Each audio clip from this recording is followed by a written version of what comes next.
बच्चे जब एग्ज़ाम देते हैं ना तो कॉपी में आंसर लिखते हैं, और आंसर लिखने के क्रम में अगर बच्चे की हैंडराइटिंग बहुत गंदी है या बहुत ज़्यादा बच्चे ने कटपुट किया हुआ है ना, गंदा किया हुआ है, तो टीचर को ना कॉपी चेक करने में बड़ा ही मुश्किल होता है। और बहुत बार होता है कि बच्चा जो सही लिखा है ना उसके लिए भी टीचर उसको 0 नंबर बैठा देती है, क्योंकि टीचर पढ़ ही नहीं पाई है कि क्या तुमने लिखा है।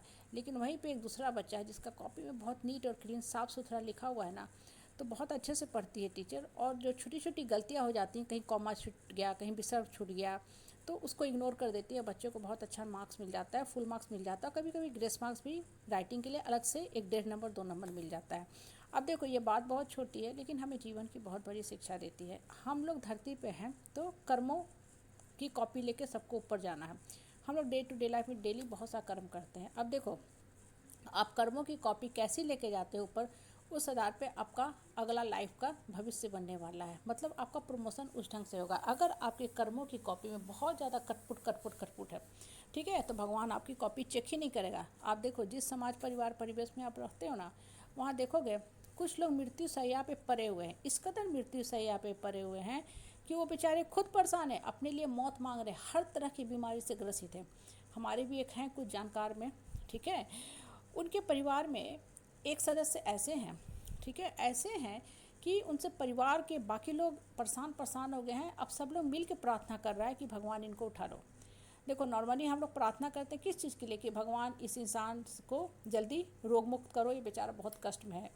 सब लोग मिल के प्रेयर करते हैं, हवन करते हैं, पूजा पाठ करते हैं, चैंटिंग करते हैं कि इसको ये दवा फ़ायदा करे, इस डॉक्टर से हम दिखाने लाए हैं, वेलोर लाए हैं, बेंगलोर लाए हैं, इतना दूर लाए आए हैं, भगवान याद में स्वस्थ हो जाए। लेकिन वो इंसान जो है उसके लिए लोग चाह रहे हैं कि भगवान इसको मुक्ति दे, बूढ़ा हो चुका है, किसी काम लायक नहीं है, इतने दिनों से बिस्तर पे 8 साल से पड़ा हुआ है, ठीक है। लेकिन भगवान क्यों भूल गया है, क्योंकि इतना कर्मों की कॉपी गंदी है कि भगवान बेचारा करे तो करे क्या। थोड़ा ठीक ठाक कॉपी लेके जाते तो भगवान भी चेक करता। वहीं पे देखोगे कुछ लोग बहुत जल्दी ही निकल लेते हैं, क्योंकि उनके कर्मों का काम पूरा हो गया, सब कुछ कर लिए इस धरती से में, इस धरती ने जितना उनको काम परफॉर्म करना था कर लिए, चलेगा, ठीक है।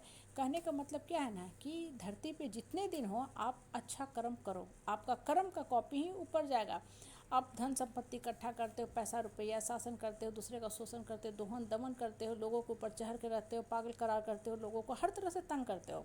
उसके बाद अपने आप को ये बताती हूँ अरे हम तो बहुत श्रेष्ठ आदमी है, बहुत महान आदमी है, XYZ आदमी है, हम ऐसे आदमी हैं। अच्छी बात है, ये सब आप लोगों के सामने सुना सकते हो क्योंकि आपके पास पावर, पोस्ट, पोजीशन, पैसा का बोलबाला है। लेकिन ऊपर वाला जो है ना आपका शुद्ध कर्म देखेगा, प्योर कर्म देखेगा, कर्मों की सही कॉपी देखेगा, फिर आपका प्रमोशन होगा, नहीं तो नहीं होगा, आप लटके रहोगे। इसलिए अपने कर्म के प्रति हमेशा ही हमेशा सचेत रहो। नॉर्मली लोग ना डे टू डे लाइफ में भूल जाते हैं, और ख़ासकर जवानी में बहुत शासन करते हैं। यंग एज में ना आदमी ऊर्जावान होता है, शक्ति से भरा होता है, तो लोग क्या करते हैं, शासन करते हैं, शोषण दोहन दमन करते हैं, खासकर अपनी पत्नी का। बहुत से घरों में आज भी औरत के साथ बहुत ही बदसलूकी किया जाता है। मैं तो जब भी इस तरह की घटनाएं देखती हूँ ना, एक ही चीज़ करती हूँ, खुल के बोलो, ओपनली बोलो, सोशल मीडिया पे बोलो, पुलिस की सहायता लो, लेकिन अपने जीवन को बर्बाद मत करो। इंजीनियरिंग कॉलेज में भी बच्चे जाकर सुसाइड कर लेते हैं, क्यों? क्योंकि प्रोफेसर ने उनके साथ ऐसा दुर्व्यवहार किया, सीनियर ने ऐसा दुर्व्यवहार किया, बैचमेट ने किया।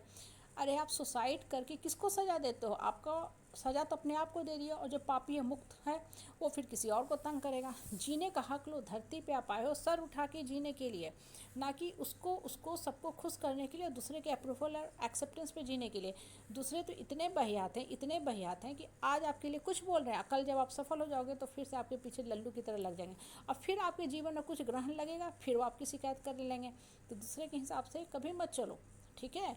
कर्म सीधा स्ट्रेट फॉरवर्ड करो, क्रिस्पी करो, क्लियर ट्रांसपेरेंट करो, आपकी कर्मों की कॉपी ही ऊपर वाला देखेगा। और देखो लाइफ में ना हमेशा कोई इंसान ऊपर नहीं रहता, ये भी मान के चलो। आप आपके अच्छे प्रभाव है, बहुत अच्छा आपका है, जीवन चल रहा है, कल कुछ ना कुछ ग्रहण लगेगा ही लगेगा, लगता है, सबके जीवन में होता है, ये चलता रहता है, चक्र है, दिन रात दिन रात।